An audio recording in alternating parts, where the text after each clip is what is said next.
Bubble properties are a great way to make your components easier to use. So I put together a quick example so you can see how to expose nested instances in Figma. Let's dive in. So you can see here I have some icons that are getting fed into a feature card, which is then inside of a feature row, and then I'm using that on a simple mock website. So let's take a look at how we would put this together. So if we come in and crack open the layer list here, you'll see this is my nested icon coming from here. And then I also have like my button component and typography. And so let's just insert a quick instance of feature card, and we'll see how we would use this as someone that's consuming the component. So right away, you'll notice, all right, I have some basic text properties set up for the heading and the subtext so that this is easy to edit. But what if I want to change the icon? Well, by now we're at least a little bit familiar with instant swaps. So you can go ahead and click on this icon here, click this create instant swap property. We'll go ahead and add our little arrow icon and call this icon. And as a best practice, don't forget to add your preferred values because you want to make these show up by default when someone opens up the menu. So now that I have that property created, I can come in here and you'll see my icon is now in my list. And as a general best practice, I like to order my properties according to the way that they stack up in the layer list. So I'd probably move that to the top, and now we can easily change from coffee to rocket. But let's take a look at how that works inside of our feature row. So I've now taken 3 of these cards and turned them into a layout component that I'm using on a website. So there's now that extra level of nesting with my component. If I click on this, how do I make it so that designers can make these changes at the parent level without having to click into each individual component? Now, this is a very simple example, but that type of behavior is really, really common in Figma. And this is where that name bubble properties come from, because you want to bubble up those properties to the parent level. So the way that we're going to go ahead and do this is if we click on the feature row here, we're going to add a new property, only we're going to go down to the bottom and hit expose properties from nested instances. So now we can just select our cards and look what happens now. If we come up to the parent level, now we get all of those properties at a glance, and designers can just make their way down the list and make any changes they want. Swap out the icon, rockets away.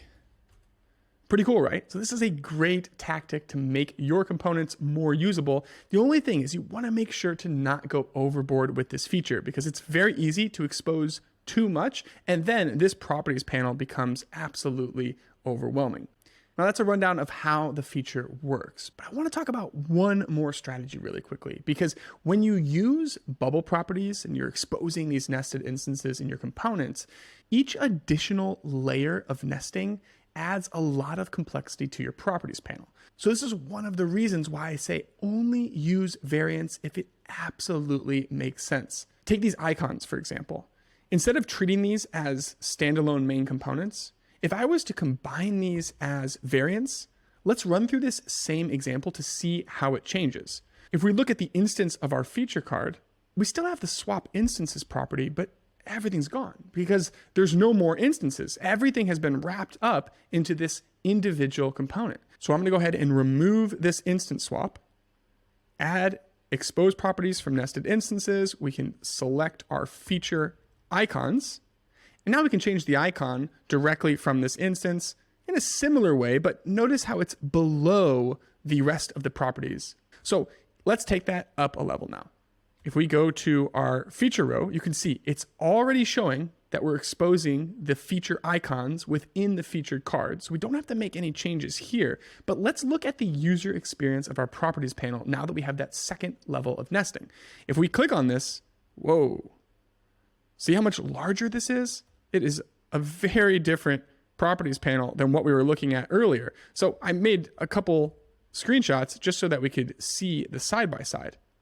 This is the effect of exposing nested instances. The properties from the child component live underneath the main component, like this. And that meaningfully changes the experience of the person consuming these components, because on the left here, when we didn't use variants, everything is neatly tucked together. And on the right, when we're using bubble properties 2 times, this is where you get that extra line item. And it's a little bit more difficult to understand what relates to what. Now, sometimes you have to create things as variants, and that's okay. If you do, though, one of the best practices is go ahead and rename the instances of your components. So you could call this feature card 1, feature card 2, feature card 3.